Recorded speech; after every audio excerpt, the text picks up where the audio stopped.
அறிவில் அன்பில் உயர்ந்த நல்கின்றேன். என் அருமை சகோதர சகோதரிகளே, அனைவருக்கும் எனது இனிய மாலை வணக்கம். பிரித்தானிய சைவத்தில் ஒன்றிய அன்பர்களை உள்ளன்புடன் வணங்கி நல்ல வாழ்க்கையை நன்றி கூறி நான் உலக சித்தர் யோக சுவாமிகளை பற்றி கூற வந்திருக்கின்றேன். உலக சித்தர்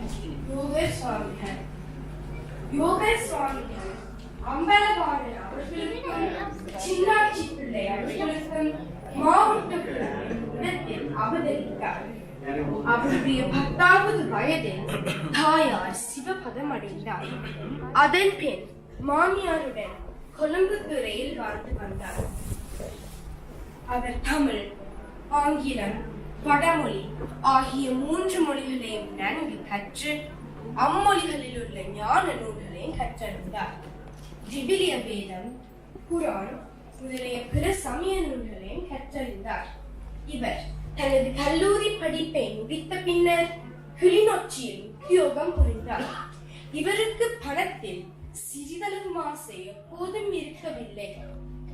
இவருடைய காலத்தில் செல்லப்பா தேசிகர் எனும் ஒருவர் நல்லூர் கந்தனின் தேர்கொட்டிலடியில் படுத்துறங்கி வாழ்ந்து வந்தார். அவ்வாறியால் போய் வருவோரை கண்டால் சின்னத்தனமான சொற்களால் ஏசுவார். எல்லோரும் இவரை ஒரு விசிறர் என எண்ணினர். இவருடைய உடை, தோற்றம், செயல் எல்லாம் பைத்தியக்காரன் போலவே தோன்றினர். இவருடன் நெருங்கி பழகிய ஒரு சிலர் இவர் பிதற்றும் வார்த்தைகளை அவதானித்தனர். அவற்றில் சில ஞான வார்த்தைகள் என்பதை கண்டனர். இவர் விசிறர் அல்ல, ஒரு ஞானி என்பதை அவர்கள் அறிந்தனர். அவர்களுடன் யோகரும் தேசிகரை பார்க்க சென்றார். யோகரை கண்டதும் செல்லப்பா தேசிகர் யாருடா நீ என்று அதட்டினார். அவர் கூறிய அந்த ஞான மொழியை, ஞான மந்திரத்தை யோகர் சுவாமிகள் ஆழ்ந்து சிந்தித்தார். அன்று தொடக்கம் யோகர் சுவாமிகள் செல்லப்பா தேசிகன் சென்றானார். யோகர் சுவாமிகள் அதன் பின் தன் உற்றார், உறவினர், உத்தியோகம் எல்லாவற்றையும் துறவியானார்.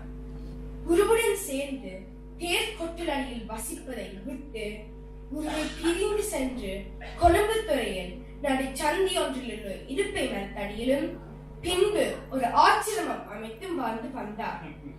அக்காலத்தில் யோகர் சுவாமிகளை சூழ்ந்து தொண்டர் கூட்டம் சேர்ந்த வண்ணம் இருந்தார்கள். அவர்களுக்கு ஆசி கூறி நற்போதனை கூறி வந்தார். அத்துடன் நின்று விடாமல் இலங்கையின் பல பாகங்களுக்கும் சென்று நற்போதனைகள் புரிந்தார். மக்களும் இவரை போற்றி மதித்தனர். அவர் கூறிய நற்போதனைகளின் படி நடந்தும் வந்தனர். இவ்வாறு நல்லிடத்தை மக்கள் யோகர் சுவாமியை பெற்று நிலை பெற்றார். உலகம் பயனுற வாழ்ந்த உத்தமர்கள் பலர் யோகரை சந்திக்கும் வாய்ப்பை பெற்றிருக்கின்றார்கள். வீரஞானி விவேகானந்தரை பற்றி குறிப்பிடும் போது அவருடைய கம்பீரமான தோற்றமும் சபையில் இருந்த நேரிய தண்டம் கருத்தாளம் மிக்க ஆங்கில பேச்சும் பற்றி சொல்லுவார். அப்போது விவேகானந்தர் நேர் எதிரில் அமர்ந்திருக்கும் யாழ்ப்பாணத்திற்கு வந்திருந்த போது மகாத்மா காந்திக்கும் யோகரை சந்திக்கும் வாய்ப்பு கிடைத்தது. மகாத்மா காந்தி தன் எதிரில் அமர்ந்திருந்த போது ஒரு அன்பு கடலில் இருப்பது போன்றிருந்தது என்று பிற்காலத்தில் இந்த சந்திப்பை பற்றி குறிப்பிடும் போது யோகர் கூறினாராம்.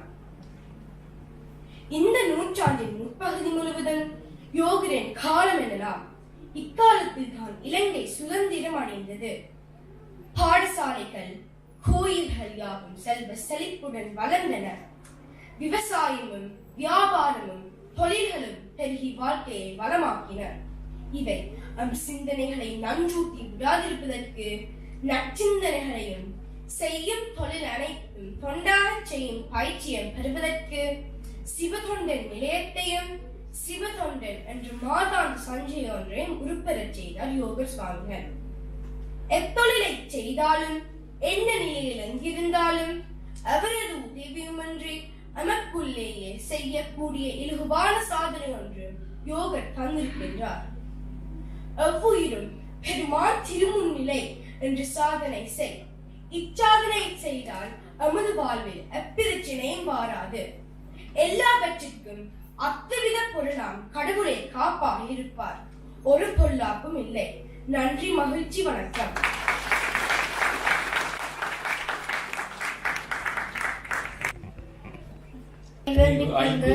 இங்கு நடுவர்களாக வீற்றிருக்கும் சுவாமிகள் அவர்களுக்கு எனது முதற்கண் வணக்கத்தை தெரிவித்துக் கொண்டு, இங்கு விழாவிற்கு வந்திருக்கும் பெரியோர்கள், பெற்றோர்கள், எனது அன்புக்குரிய சகோதர சகோதரிகளுக்கு எனது வணக்கத்தை தெரிவித்துக் கொள்வதில் மிகவும் மகிழ்ச்சி அடைகின்றேன்.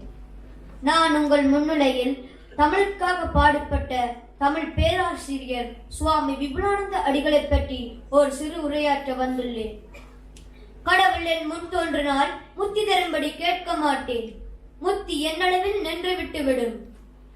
அதிலும் பார்க்க எல்லோரும் மின்புறும்படி சேவை செய்வதில் உள்ள இன்பமோ ஒப்பற்றது. அதனால் சேவை செய்ய வரம்தா என்று திருவாய் மலர்ந்தருளிய சுவாமி விபுலானந்த அடிகளின் நினைவு நமது எல்லோருக்கும் பசுமையாக பறந்துள்ளது. 1892 ஆண்டு மே மாதம் மட்டக்களப்பு காரைதீவில் சுவாமி தம்பியாருக்கும் கண்ணம்மைக்கும் மகனாக பிறந்திருந்தார் மயில்வாகனன். இரு சகோதரிகள் இவருடைய உடன் பிறந்தோர். இவர் 10 வயது வரையில் தமிழ் கற்று வீட்டிலேயே ஆங்கிலமும் கற்று வந்தார். 12ஆம் வயதில் செய்யுள் இலக்கணம் கற்று செய்யுள் இயற்றுவதை தமது ஓய்வு நேர பொழுதுபோக்காக கொண்டிருந்தார். பின் தாய்வழி வந்த திருமா பத்தினியையும் கண்ணகியையும் குலை தெய்வமாக வழிபட்டிருந்தார். புலோலி வைத்தியலிங்க தேசிகரிடம் தமிழ் நூல்களையும் கற்று வந்தார். கேம்பிரிட்ஜ் பல்கலைக்கழக சீனியர் தேர்வில் முதல் மாணவனாக தேர்ச்சியடைந்திருந்தார். சங்க இலக்கியங்களை கற்ற திறனாக பொறியியல் கல்லூரி ஒரு வருட கால தேர்வில் முதல் மாணவனாக தேர்ச்சியடைந்திருந்தார். பின் லண்டன் PhD தேர்வில் தாமாகவே முன் பயின்று முதல் ஸ்தானத்தில் தேர்ச்சியடைந்திருந்தார். பின்பு சென்னை ராமகிருஷ்ண மட தலைவர் சுவாமி சர்வானந்தா தொடர்பில் மயில்வாகனன் என்ற பெயர் பிரபோத சைத்தன்யா என்ற ஒரு ஆச்சிரம பெயராக மாற்றப்பெற்றது. கீழே மேலை நாட்டு இலக்கியங்களை ஆன்மீக சித்தாந்தங்கள் ஆய்வு செய்து லண்டன் கவி கோமான் கிட்ஸ் அவர்களின் நூற்றாண்டு விழா குழுவினருக்கு மகாகவி கிட்ஸை பாராட்டி ஒரு நீண்ட கவிதையை லண்டனுக்கு அனுப்பி தமிழரின் பெருமையை மேலும் நிலைநாட்டினர். 1924ஆம் ஆண்டு சென்னையில் சுவாமிகள் நாமம் மாறி சுவாமி விபுலானந்தர் எனும் துறவி நாமத்தை தழுவினர். அண்ணாமலை பல்கலைக்கழகம் இவரை முதல் தமிழ் பேராசிரியராக நியமித்தது. அங்கு பட்டமளிப்பு விழாவிற்கு வந்த ஜார்ஜ் பிரெடிக்ஸ் டான்சி வந்த பொழுது தம் இல்லத்தில் ஏகாதிபத்தியின் சின்னமான ஜூனியர் ஜாக் கொடியை பறக்க மறுத்துவிட்டு போலீசாரின் எச்சரிக்கையை முற்றும் முழுதாக நிராகரித்தார். பாரதியார் கவிதைகளை பாடல்களை சிறுவர்கள் படிக்க வேண்டும் என்று வற்புறுத்தி இலங்கை பாடத்திட்டத்தில் இசைக்கும் பாடத்திட்டத்தை வகுத்தினார். இமயமலை சாரலில் சுவாமிகளின் யாழ் நூல் ஆய்விற்கு ஒளி வீசிற்று. 1947ஆம் ஆண்டு சுவாமிகளின் மாபெரும் படைப்பான யாழ் நூல் அரங்கேற்றம் கரந்தி தமிழ் சங்கத்தின் ஆதரவாக தமிழர்களின் தமிழ் விழாவாக கொண்டாடப்பட்டது. சுவாமிகள் திட்டமிட்டு சமைத்த யாழ்களும் ஊர்வலமாக எடுத்து செல்லப்பட்டன. இலங்கை வானொலிதான் முதலில் சுவாமிகளின் யாழ் இசையை ஒற்றுமை இசையாக ஹார்மோனிய தொகுப்பில் ஒளிபரப்பப்பட்டு அகில இந்திய பாராட்டை பெற்றிருந்தது. தேவதுரை தமிழோசை உலகமெங்கும் பரவி வைத்த நமது சுவாமி விபுலானந்த அடிகள் ஜூலை மாதம் இரவு 1:15 அளவில் வீடு போரடைந்தனர். பரமன அடியில் பிரகாசிக்கும் தீப ஒளி தமிழர்கள் மனதில் பக்தியையும் ஒற்றுமையையும் பற்றையும் எப்பொழுதும் தூண்டிவிட்டுவிடும். ஜூலை மாதம் 21ஆம் தேதி சிவானந்த வித்யாலய கல்லறையில் சுவாமிகளின் பூத உடல் அடக்கம் செய்யப்பட்டிருந்தது. சுவாமிகளின் மாபெரும் படைப்பான ஈசன் உவர்க்கும் இன்மலர் 3 மலர் என்ற கவிதை முதல் கல்லறையில் பொறிக்கப்பட்டிருந்தது. அதற்கு நான் சிரம் தாழ்த்தி கரம் குவித்து வணங்குகின்றேன். வெள்ளை நிற மல்லிகையோ வேறெந்த மாமலரோ, வண்டல் அடியினைக்கே வைத்த மலரதுவோ, வெள்ளை நிற பூவுமல்ல வேறெந்த மலருமல்ல, உள்ள கமலமணி உத்தமனார் வேண்டுவது. சுவாமிகளின் மணிமொழிகள் வாழ்க, தமிழ் வாழ்க, தமிழ் பாடசாலை வாழ்க. நன்றி, வணக்கம்.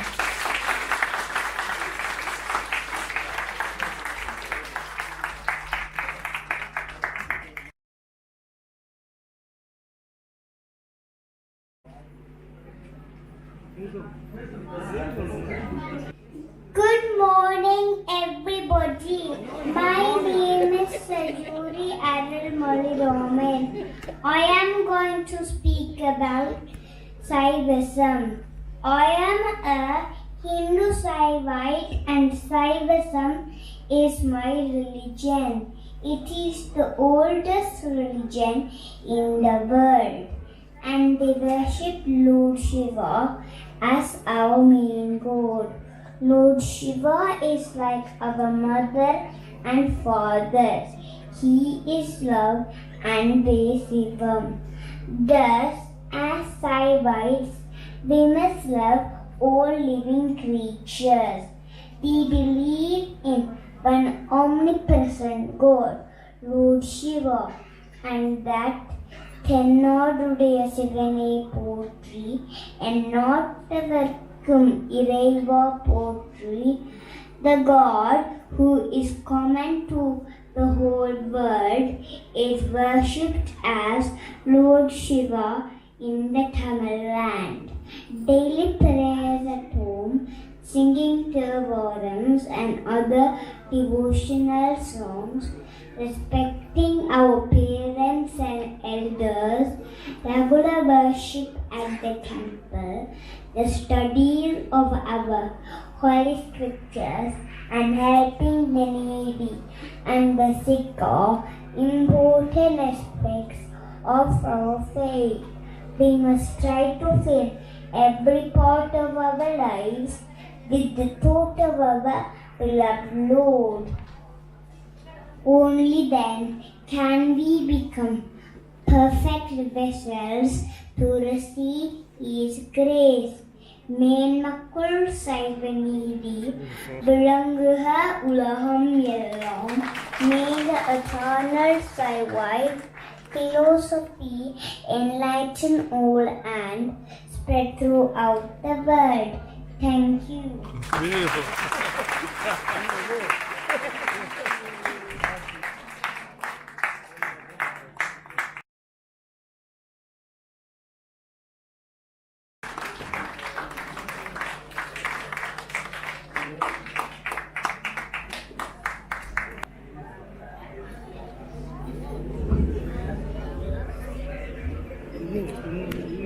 Good afternoon, ladies and gentlemen. My name is Nilavan Piravaharan. I have come here to deliver a speech under the title of Thirumuraigal. Thirumuraigal are songs that have come from holy people who have loved and lived for Lord Shiva without any thought of self. So their source is pure. They are as powerful as mantras, and we sing them in God's praise. But unfortunately, they were not properly stored or documented. Some authors knew some songs and sang them in their temples, but no one knew where the whole set of songs were. In the 10th century, there lived King Rajaraja Cholan, who loved these songs and wanted to discover them all. He wanted to bring them back into daily use. He heard about a little Brahmin boy called Nambi who talked to Lord Pillayar regularly. He asked Nambi to ask Pillayar the whereabouts of these divine songs. Pillayar told Nambi that they were all locked up in a room at the Chidambaram temple. So Nambi and the king went to Chidambaram, and with the help of the temple Brahmins, they opened the door of the particular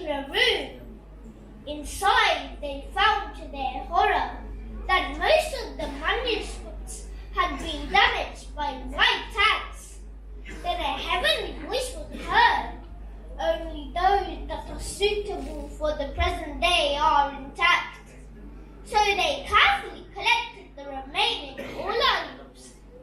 The king asked Nandi to compile them and all the holy songs that were existing in that period.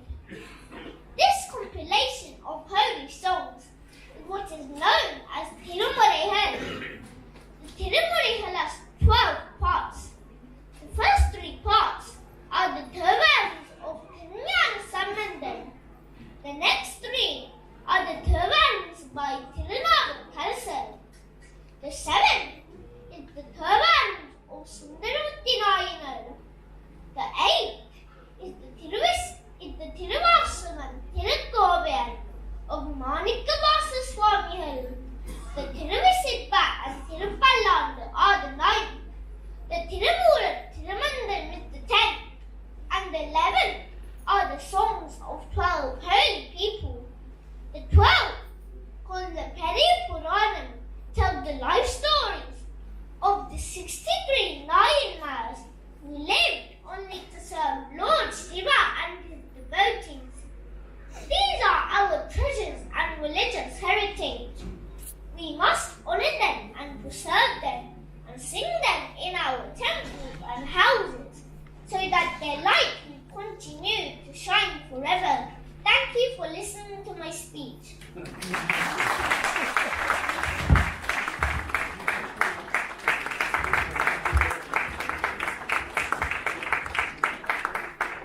முதலாவது இடம் திவீனா Mayuran.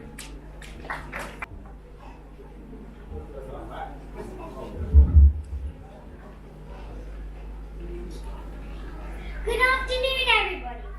My name is Tavina Myron, and I am going to be doing a speech about Lord Murugan. Lord Murugan is the second son of Lord Shiva. He is a picture of human perfection, and through the language of symbolism shows mankind the ways and means to reach that perfection. The Tamil word Murugan means beauty and youthfulness, and Murugan is the god with these aspects. Subramanyam, Kandan, Velan, Kadamban, Karthigesan, Kumaran and Saravanan are other names for Lord Murugan, and each name has its own special meaning. Arumugan is another name for Lord Murugan.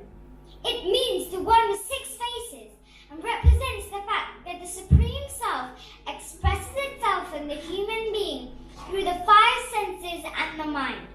When these senses and the mind are controlled, refined and sublimated, man will attain perfection.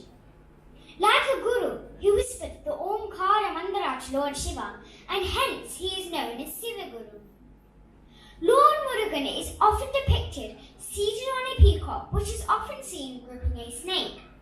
He has his consorts, Valli and Devani, with him, holds a veil in his hand and has a savel on his battle flag. Valli, Devani and the veil symbolize Ichai, Kiriye and Jnana respectively. The cockcrow crows in the early hours of the morning, when dawn breaks and when darkness vanishes. It represents the appearance of God's grace that removes the darkness of the soul. The peacock upon which he is seated symbolizes the liberated soul. The snake on the leg of the peacock represents Arnavam, which is not destroyed even at the point of liberation, but merely loses its grip on the soul. Lord Murugan is described as a Tamil god in Tamil literature. Like Murugan, Tamil is a beautiful language with youthfulness and vigor. The Tamil vowels are classified as Vallinam, Mellinam and Idainam. Each of these groups has 6 letters, like the 6 faces of Murugan. The 18 consonants are comparable to his 18 eyes. The 12 vowels are comparable to his 12 hands. The great Tamil epic, the Kanda Puranam, speaks of the manifestation of Siva as Murugan. His magic and his fight against evil and wickedness symbolized by the Asuras. It describes the story of the rescue and redemption of the Celestials from the cruel subjugation and atrocities committed by the Parasarans, whose indomitable leader, Surabatman, is eventually defeated and killed by Lord Murugan. This great epic sings of the glory, power, and grace of Lord Murugan in rich melodious language. Its author, Kacciyappa Sivacharyan, was the priest of Lord Murugan's Kumarakottam shrine in Kanchipuram, Tamil Nadu. The Puranam, as it is usually called, consists of 6 kandams, comprising of 10,345 stanzas in total. It is a treasure trove of diverse religious and philosophical ideas, and by worshipping Lord Murugan, we will be blessed with jnanam, beauty, youthfulness, and courage. Thank you for listening to my speech.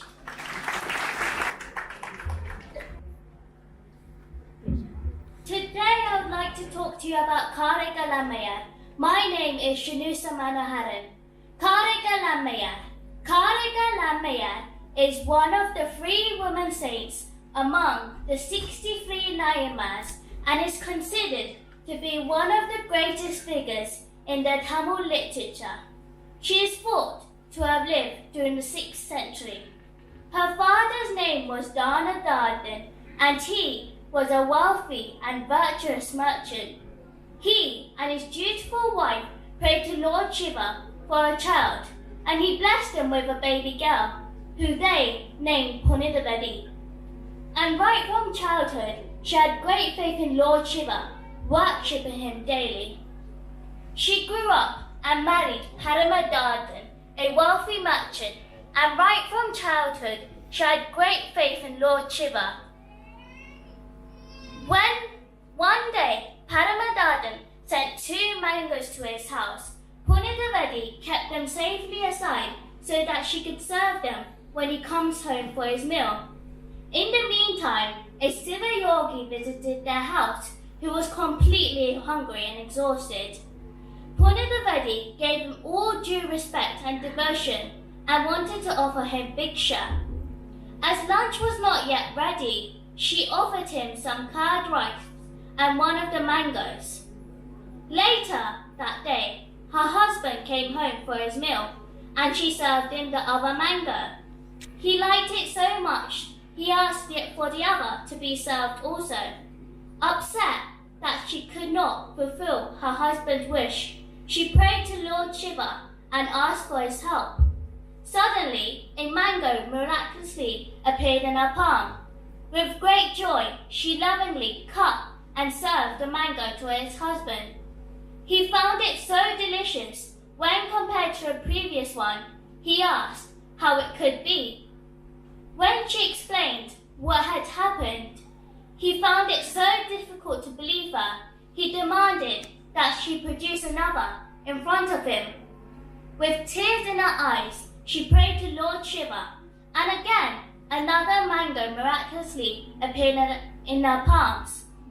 She offered it to him with great humility, but when he touched it, the mango suddenly disappeared. He was astounded and realized that his wife was not an ordinary woman, but as a great divine goddess. He felt that it was a great thing to live with her as husband and wife. So, on the pretext of going to a foreign country for trade, he sailed away with a ship full of goods and established in a big city in the Pandyan kingdom and married another woman called Chellam. He had a daughter by her and named her Punitavadi in honor and respect of his first wife. Punitavadi's relatives came to know of her husband's whereabouts and took her there in a palanquin, determined that he fulfilled his duty to her as husband. When Paramadhardan heard that Punitavadi was coming to him, he came with his second wife and child and fell at Punitavadi's feet. When Punitavadi's relatives demanded an explanation, he revealed that he no longer regarded her as a wife, but as a great divine goddess. Punitavadi understood his dilemma and prayed to Lord Shiva, "O Lord, rid me of this physical charm. Let me have this demonical form." Her prayers were immediately granted, and then she set out on a pilgrimage to holy Mount Kailash to see her beloved Lord. Feeling that it was a great sin to place her feet on the sacred grounds, she made the last part of her journey upside down, feet in the air, walking on her hands. Mother Parvati was surprised to see such strange behavior, but Lord Shiva explained to her about Punadavadi's complete devotion. So, when she came near him, he welcomed her with extreme love, called her Amme and granted her a boon, and from then onwards she became known as Karikalamaya. She fell at Lord Shiva's feet and prayed, பிறவாமை வேண்டும் மீண்டும் பிறப்பலுண்டை மறவாமை வேண்டும் என்னும் வேண்டும் நாம் மகிழ்ந்த பாதி ஆரவா நீ ஆடும் போதும் உன் அடியின் கீழ் இருக்கா என்றா. O Lord, give me sincere, pure, eternal devotion for you. I want no more births. If I have to take birth again, then grant me the boon that I should never forget you. In addition, I must always be at your feet, joyfully singing your praises whenever you dance. Karika Lamayat spent the rest of her life composing songs of great spirituality and poetry. These devotional songs form part of the 11th Tirumala and will continue to inspire and uplift generations of Tamil children to come as they learn about their great cultural and spiritual heritage. Thank you for listening.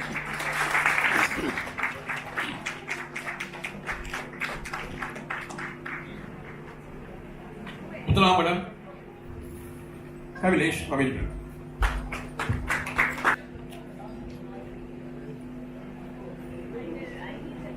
Good afternoon, everyone. My name is Kavilesh Ravindran, and today I will be talking about Tirumula Nayana. Ennai nandraga Iraivan padithanan Thannai nandraga Tamil seyyumaare. Tirumula in his Tirumandaram states that the purpose of his birth was to explain the soul's experience with God in Tamil. This is his story. A great yogi from Mount Kailash wanted to visit and stay with his old friend Sage Agastya on Mount Podium, home of the Tamil language. He started on his journey southwards, praying at holy temples in places such as Kedaram, Pasupati, Nepalam, bathed in the sacred river Ganga, and continued his journey southwards, visiting places such as Kanji and the city of Dillai. Finally, he reached the river Kaveri. After taking a bath in the holy river and praying in the temple in Avadaguri, he continued his journey southwards to his destination in the Podike hills. Nearing the outskirts of the village of Satunu, he saw a herd of cows in great distress. The herdsman, Mulan by name, had died suddenly on the banks of the river, and the cows were inconsolable, gathering around the body, sniffing it and lowing in distress. The yogi, realizing that the cows would be consoled only if the herdsman was alive, left his body in a safe place and used his yogic powers to transmigrate his Atman into the body of Mulan. The yogi then arose in the form of the cowherd, now known as Tirumulan. The joyful cows grazed happily on the riverbanks and went back to the village in the evening, cared for by Tirumulan, who patiently waited until all the cows went back to the houses of their owners. The dutiful wife of the herdsman Mulan was concerned that her husband was so late, and in her anxiety went to look for him. When she found him, he looked so strange, so different, that she thought some accident had befallen him. When she tried to touch him, he drew away from her. Greatly upset, she asked, "What is the matter with you? You and I no longer have anything in common," Tirumula replied, and went off to a nearby monastery. Seeing the radical change in her husband, she could not sleep all night. In the morning, she told her neighbours what had happened to him, and some of these good souls went to see him and reported to her what they had discovered. He is not mad, nor mentally deranged, nor suffering from any other malady, they said. He has attained freedom from all mental instability, and his attention has become clearly focused on Siva Yoga. This is a towering achievement which no mere human can properly assess. Like those who have severed all attachment and attained the feet of the Lord, Tirumula has attained understanding in all its fullness. He will no longer relate to you in the same way he did before. When Mulan's wife heard this, she was beside herself with grief and had to be led away by her neighbours. Tirumula Nayana then returned the same way he had come to the cows, to the place where he had safely left his physical body in order to transmigrate back into his original form. The body, however, was nowhere to be seen. He realized through his spiritual wisdom and reflection that it was God's will that caused the disappearance of the body.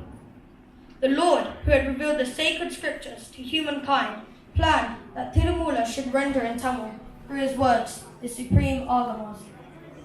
He explained to the relatives of the herdsmen who followed him that he would have no more to do with them and set them on their way. Then laying aside all anger and attachment, and with his mind focused on the feet of the Lord, Tirumula went to Tiruvavadature. He took up residence under the shade of a tall arasamaran, or peepal tree, and attained union with the Lord, who dwells in the lotus of the heart. Here he composed the Tirumandaram, so that the people of the world might be released from the vicious cycle of repeated births, and thereby win salvation. Starting from Ondravandane, the affirmation that the Supreme Being is one, he wrote a single stanza each year. It is said that he lived happily in this world for 3,000 years, and in this time he wove a complete garland of 3,047 stanzas in Tamil. The teachings of Tirumula, known as Tirumandaram, are the 10th of the 12 Tirumurais of Saivism. The Tirumandaram contains 3,000 verses divided into 9 chapters called Tandarams. This is the earliest exposition of Saiva agamas in Tamil and sets up the fourfold path of Jnanam, Yogam, Sariye and Kiriye, and also the concepts of Padi, Pasa and Pasa. Circular, the author of the Peripurana, referred to this Tamil classic as Tamil Muayam, since it possesses 3,000 poems.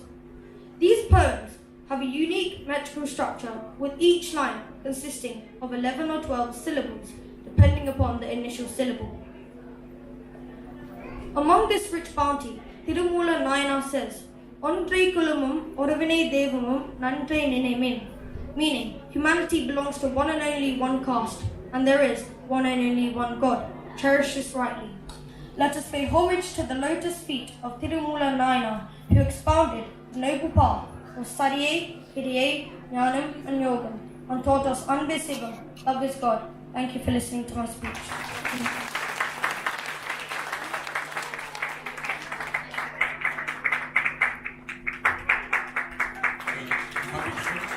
Kanda Shabin.